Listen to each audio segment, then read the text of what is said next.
পবিত্র জুমার দিনে এই চারটি আমল করতে ভুলবেন না। এই চারটি আমল যদি কোনো বান্দা পবিত্র জুমার দিনে পালন করে তাহলে ওই বান্দার পূর্ববর্তী সকল গুনাহ মাফ হয়ে যাবে এবং জান্নাতের দিকে অগ্রসর হয়ে যাবে। প্রিয় নবী হযরত মুহাম্মদ সাল্লাল্লাহু আলাইহি ওয়াসাল্লাম নিজেও এই আমলগুলো পবিত্র জুমার দিনে পালন করতেন, আর তিনি তার সকল উম্মতদের পবিত্র জুমার দিনে এই চারটি আমল করতে বলে গিয়েছেন। হযরত আলী রাদিয়াল্লাহু তাআলা আনহু থেকে বর্ণিত, প্রিয় নবী সাল্লাল্লাহু আলাইহি ওয়াসাল্লাম বলেছেন, যে ব্যক্তি এই চারটি আমল পবিত্র জুমার দিনে করবে না সে হাসরের ময়দানে আমার শাফায়াত থেকে বঞ্চিত হবে। প্রিয় দর্শক, হাসরের ময়দানে প্রিয় নবীর শাফায়াত এবং জাহান্নাম থেকে বাঁচতে হলে এই চারটি আমল পবিত্র জুমার দিনে করতে হবে। আমাদের সমাজের মধ্যে এমন অনেক লোক আছে যারা এই চারটি আমল সম্পর্কে জানে না, অথবা এই চারটি আমল সম্পর্কে জানে কিন্তু এই আমলের ফজিলত সম্পর্কে জানে না, যার ফলে তারা এই আমলগুলো থেকে বিরত থাকে। তাই আজকের এই ভিডিওটি এড়িয়ে যাবেন না। আমরা আপনাদেরকে জানাতে চলেছি সেই চারটি আমল সম্পর্কে যেগুলো পবিত্র জুমার দিনে পালন করলে হাসরের ময়দানে প্রিয় নবীর শাফায়াত পাওয়া যাবে। আর ভিডিওটি শেয়ার করে দিতে ভুলবেন না, কারণ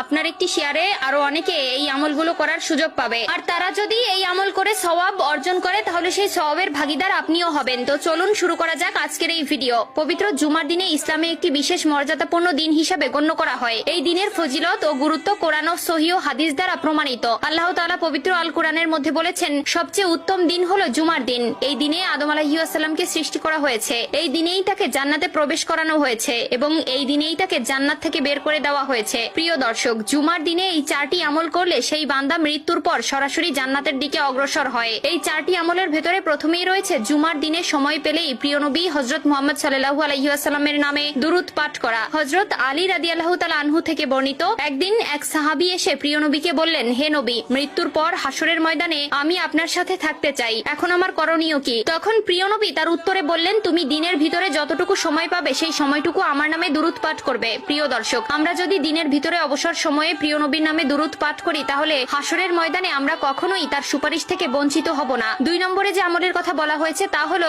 জুমার দিনে ফজরের নামাজ জামায়াতে আদায় করা। কোন বান্দা যদি জুমার দিনের ফজরের নামাজ জামায়াতে আদায় করে তাহলে ওই বান্দার জন্য পুরো দিন 100 ফেরেশতা আল্লাহর কাছে সুপারিশ করতে থাকবে। 3 নম্বরে যে আমলের কথা বলা হয়েছে তা হলো জুমার দিনের প্রত্যেক ফরজ নামাজ শেষে মোনাজাতে চোখের পানি ফেলে আল্লাহর কাছে ইস্তেগফার করা। প্রিয় নবী বলেছেন, যে ব্যক্তি মোনাজাতে চোখের পানি ফেলে আল্লাহর কাছে ইস্তেগফার করবে আল্লাহ তাআলা ওই বান্দার পূর্ববর্তী সকল গুনাহ মাফ করে দিবেন। সর্বশেষ এবং 4 নম্বর যে আমলের কথা বলা হয়েছে সেটি হচ্ছে জুমার নামাজে যত দ্রুত সম্ভব মসজিদে গিয়ে উপস্থিত হওয়া এবং প্রথম কাতারে গিয়ে বসা। প্রিয় দর্শক, আমরা একটা প্রতিজ্ঞা করি, আমরা আজ থেকে পবিত্র জুমার দিনে এই চারটি আমল পালন করতে কখনোই ভুলবো না। আল্লাহ তাআলা আমাদের সকলকে পবিত্র জুমার দিনে এই চারটি আমল পালন করার তৌফিক দান করুক। আমিন।